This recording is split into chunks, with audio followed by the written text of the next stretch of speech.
Hi, this is Zach Meir with the Bulletin Board Heroes here at Vox Markets for Monday, the 20th of December. Starting off with African Pioneer, where the news was met initially today with a rise, slightly greater than what we've got at the moment. But the view is that the key level here, 2.15 pence, we needed an end of day close above that to make good on the bullish divergence that we've had since July and give the shares a chance of returning to maybe the 3 to 3.5 pence area over the first couple of months of 2022. Ideally, obviously, there's no fresh low for the stock. On to Ferro Alloy, which I interview periodically. Here we've got a situation where it looks as though there may finally be some action in terms of the shares emerging from the consolidation they had in the spring, sort of peaking around 45 pence. Now we're almost exactly half that, so hopefully there'll be a break early in the new year, breaking that line of resistance from May and the 50-day moving average at 25.5. That would be the trigger for an initial move to the low 30s, which was the resistance on the way down, 32, 33 pence seen in August. And September, ideally, of course, there's no fresh low from the post-March-April peak. Stock which was doing well until quite recently is Harland and Wolff. Here you can see that the shares pushing through their 200-day moving average, and obviously then the rug pulled and a new low as well. What we want to see, a bit like the African Pioneer situation, is sustained price action back above the last low, which in this case was around 16.25 pence. So weekly close above that, and we could see the stock at least heading up to the bottom of the gap down that we had last month at 21.22 pence. Over the next month or so. There's the hint also of bullish divergence as well. So hopefully this is the last major low for the shares, a major new low for the shares before they bounce back again.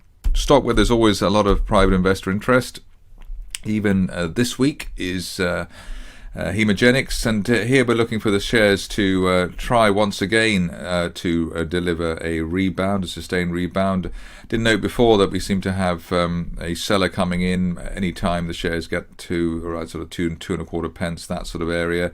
But that also happened earlier this month as well, the peak there around 2.1 pence.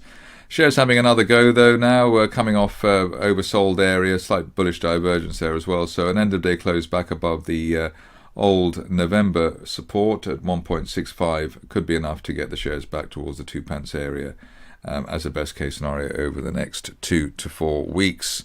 No such issues with i3 Energy. Here the fundamentals really locked in strongly today with the promise of a 10% dividend, etc., etc. Good support here, a lot of accumulation and consolidation around the 200-day moving average, around 10.7 pence.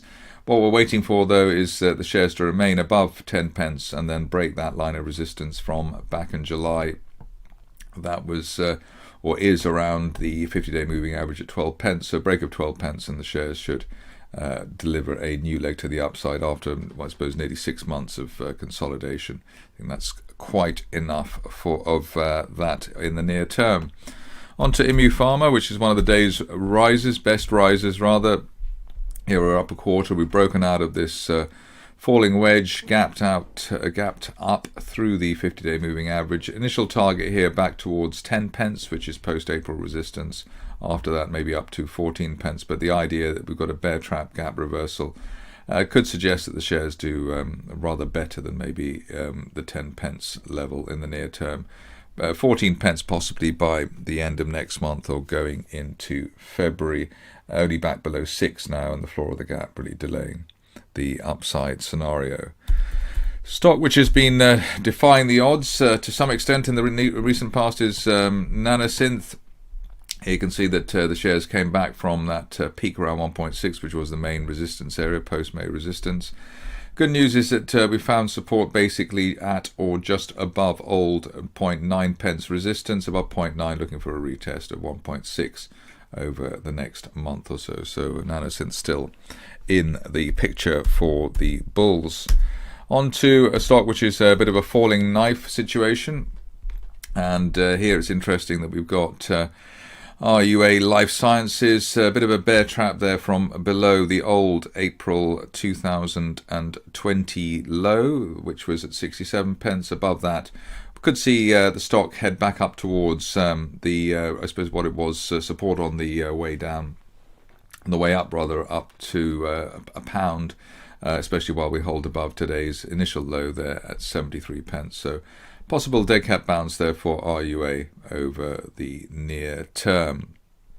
On to another stock which has had a dead cat bounce, which a lot of people were waiting for. Here we've got THG. Here we actually broke that line of resistance there from back in October around the I suppose 180 level, but the shares tracked basically sideways. We were looking for a break of that initial December peak at 205, which we've got.